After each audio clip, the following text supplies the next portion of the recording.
Hi, everyone. Welcome to Appliance Advisors. I'm Francesco, joined by Dennis.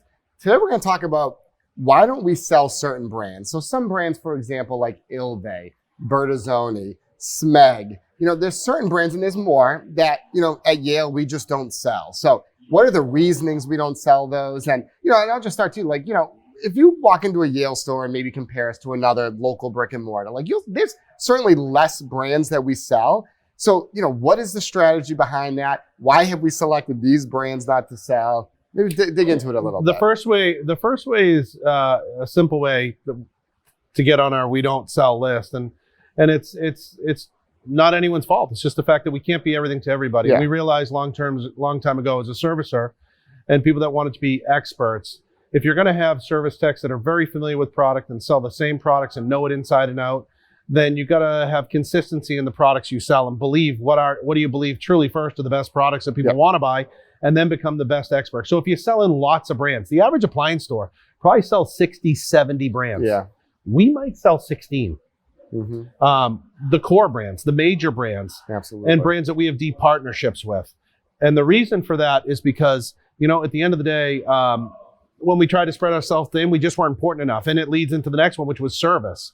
Because if a brand doesn't service or see our vision of service, which means doing right by the customer, and if you were 2 days out of warranty, do they step up and try to do something for you to say, oh, sorry, you're 2 days over, good luck, here's your bill.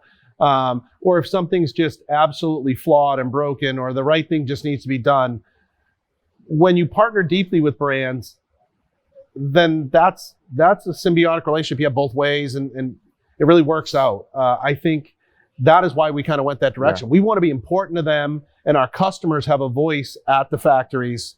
That's two of the main reasons. Yeah, and you talk about the service part of it too. And we've talked about in other episodes, how difficult service is and how certainly not a moneymaker department. And it's so important to be efficient there. And by working with the brands that we know support us and support the customer, that also allows us to just stock things like those parts deeply and be able to be more efficient and repair something that may be broken for a customer much more quickly than if it's something that, it's hard to get the parts or they're not stocked or those sort of things too. Now, what about just products in general? That could be a reason too. Absolutely. I mean, we're product geeks, right? We care about innovative product that's well tested, works well, that customers ultimately going to want, that we get excited about. Mm-hmm. And, that's why over the years, it's not, you mentioned Smeg, Ilve, and Bertazzoni, fine brands, but heck, we've stopped selling GE for years and brought them back. It was Viking. We've got rid of Viking and we don't sell them anymore, but there's Decor, there's Whirlpool, Amana, Maytag, KitchenAid, Samsung, go down the list. And that's not to say no forever, but a lot of times it means no for now. Either one of a bunch of things could have happened in the middle there. Either they ran into service issues like Viking absolutely did for a long time. I think they're on their way back, but it's a long hill back up there, and they're going to prove to us they're ready. But and that's not just a Viking pick. That's a lot of brands. So it could have been a service reason, but moreover, it could have just been the product was stale. I mean, you can take a company like Whirlpool Corp. It's been for sale how many times? Yeah. And that was at the time with GE. Yeah. We got rid of them. They were for sale. They weren't in business. They weren't in the business of making new appliances. They were in the business of selling this thing called appliances, the whole machine to another company. And what happened? The Whirlpool deal falls through. The GE deal actually fell through and then got picked up by Hire Corp, another company. Now, in those two cases, Whirlpool's still figuring themselves out. Maybe they figure, hey, we're going to go with this again and really innovate, and we can learn to love you again. Yeah. Or maybe it's GE that got purchased by a company called Hire, and new leadership came in, new energy, amazing new products, and then it's real easy. So we'll pick it back up because there's a renewed interest in what we take so seriously, which is all we do, which is sell and service appliances.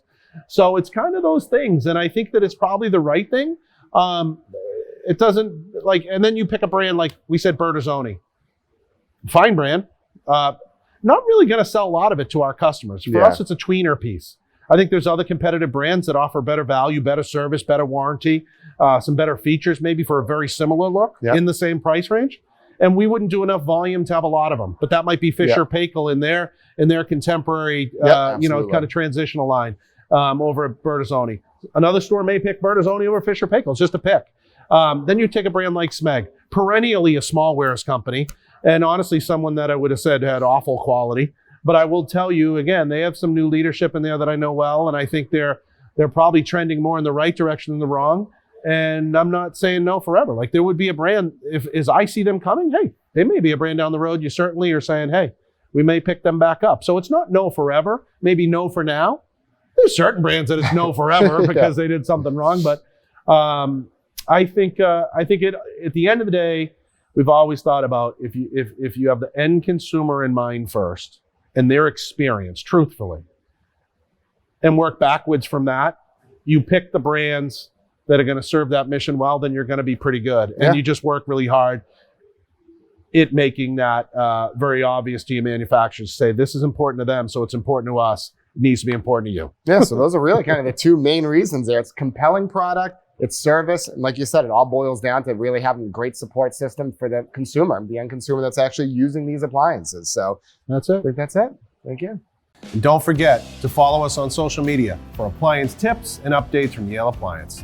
Your feedback is what shapes our series. Like what you saw, give us a thumbs up, share it with your friends, and drop your thoughts in the comments below. We love hearing from you. Stay informed and inspired on all your appliance needs. This is Appliance Advisors signing off.